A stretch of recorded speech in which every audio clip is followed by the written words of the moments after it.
Hello everyone, this is Kashif Nafees. स्वागत है आपका नाइस टेक एजुकेशन मेरे इस चैनल में। और आज के इस वीडियो में हम डिस्कस करेंगे फ़ोटोशॉप के बारे में।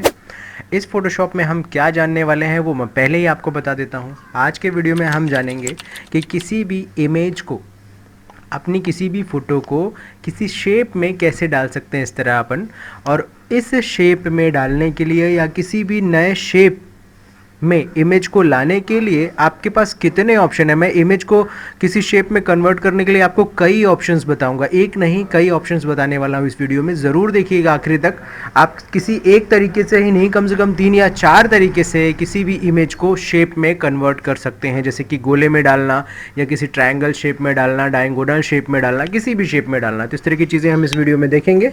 तो चलिए चलते हैं हम फोटोशॉप में और देखते हैं काम कैसे करेंगे। सबसे पहले मैं यहाँ पे कोई इमेज खोल लेता हूँ।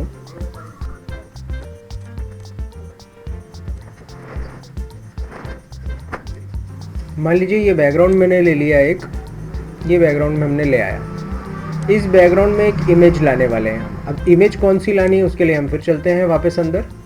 यहाँ से हम चलते हैं, 2-3 फ़ोटोज़ ले लेते हैं हम। एक हमने ये फ़ोटो सेलेक्ट कर ली, ये एक फ़ोटो हमने ये सेलेक्ट कर ली। कंट्रोल बटन के साथ आप एक साथ कई इमेजेस को सेलेक्ट कर सकते हैं। एक ये सेलेक्ट कर ली, 3 इमेज हम उठा करके यहाँ पे ले आते हैं। ये तीनों इमेज आ गई। अब देखिए मैं आपको ना एक के साथ कई ऑप्शंस बताता हूँ। पहला तो होता है ये मर्की टूल।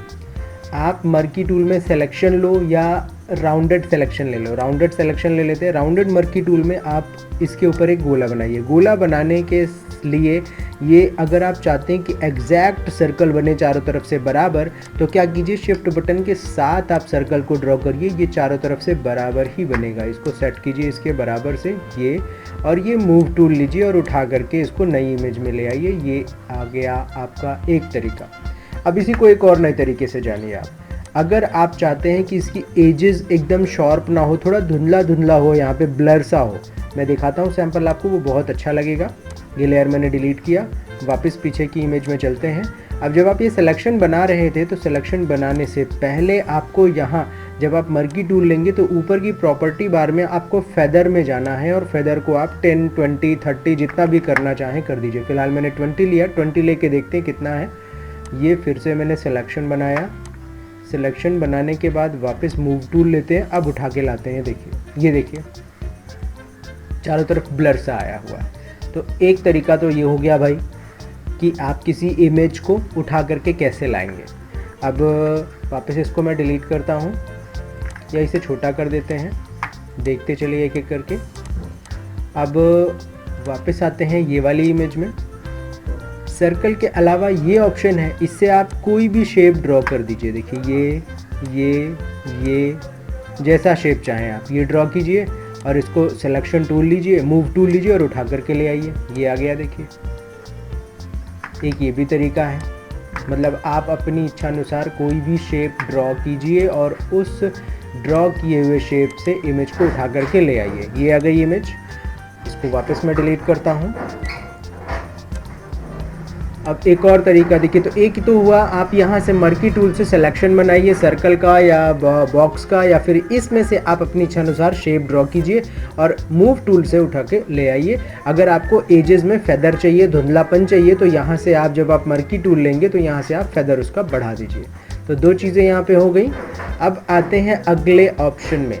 अगला ऑप्शन है ये आपका clone stamp tool. Clone stamp क्या करता है, ये स्टैम्प टूल है, जैसे सील होता है ना, यहाँ पे क्लिक किया और यहाँ पे मारा तो वही चीज़ सेम टू सेम यहाँ पे आ गई। अब कैसे आएगी देखिए।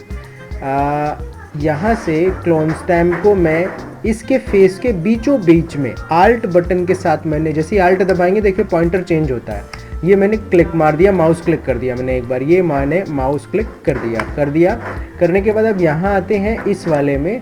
इसका जो शेप है छोटा सा है, इसको आप पहले बड़ा कर लीजिए। बड़ा कैसे करेंगे, राइट क्लिक कीजिए और इसका डायामीटर बढ़ा लीजिए और बढ़ा लीजिए। ये बढ़ गया।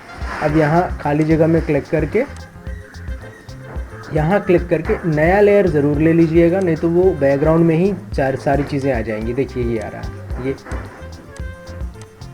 अब ये यहाँ से बीच से क्यों शुरू हो रहा है उसका रीज़न मैं आपको बता देता हूँ। ऊपर एक बार क्लिक हो गया शायद, इसलिए ऐसा हो रहा है। न्यू में चलते हैं, अब यहाँ पे चलाते हैं नए, वापस अंडू करते हैं।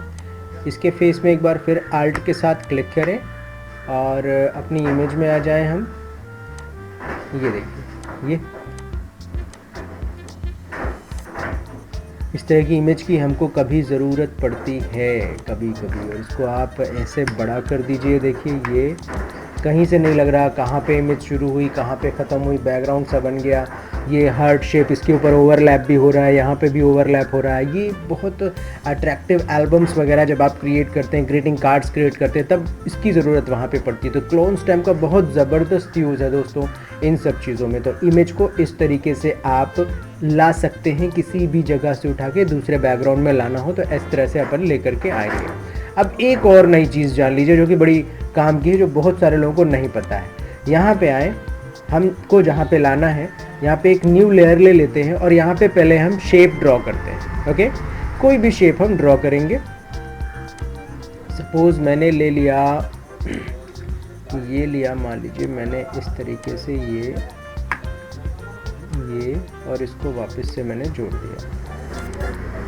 ये शेप लेने के बाद फिल टूल लिया, ये कलर डाल दिया मैंने, यहाँ पे कलर डल गया, ये एक शेप तैयार हो गया। देखिए ये ठीक है। अब ये शेप यहाँ पे तैयार है। अब क्या करना है अपन को, इस वाली इमेज में आना है।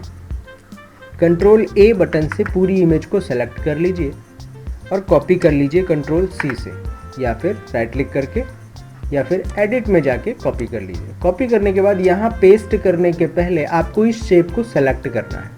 सेलेक्ट करने के लिए आप कंट्रोल बटन के साथ ये जो लेयर का जो थंबनेल दिख रहा है यहाँ पे कंट्रोल बटन के साथ क्लिक कर दीजिए, वो पूरा शेप सेलेक्ट हो जाएगा। ये सिलेक्शन आ जाने के बाद एडिट में जाइए और कर दीजिए पेस्ट इनटू।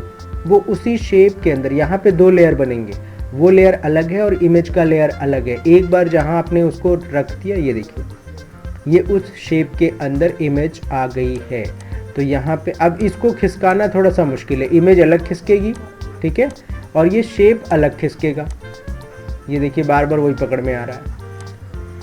तो इसके लिए आपको ये ऑटो सेलेक्ट बंद करना पड़ेगा। आप शेप खिसकाइए, फिर इमेज खिसकाइए, फिर शेप खिसकाइए, या फिर पहले शेप डिसाइड कर लीजिए कहाँ रखना है और उसके अंदर इमेज को लेकर के आइए। तो भाई मैंने यहाँ पे 3-4 चीज़ें बता दी। एक तो आप कोई भी सिलेक्शन मर्की टूल से ये ले आइए, ये आप क्लोन स्टैम्प से ले आइए, और ये आप शेप बनाइए, उसके अंदर पेस्ट इनटू कर दीजिए। 3 तरह के ऑप्शन है दोस्तों। अगर वीडियो बढ़िया लगा हो, काम की जानकारी अगर आपको मिली हो, तो प्लीज़ लाइक कीजिएगा, कमेंट ज़रूर कीजिएगा। अगर आपको कुछ कमियाँ लगी हों या कुछ नया जानना चाहते हैं तो प्लीज़ कमेंट में लिखिए। मैं आपके लिए और बेहतर नॉलेज लेकर के आऊँगा, ये वादा है मेरा।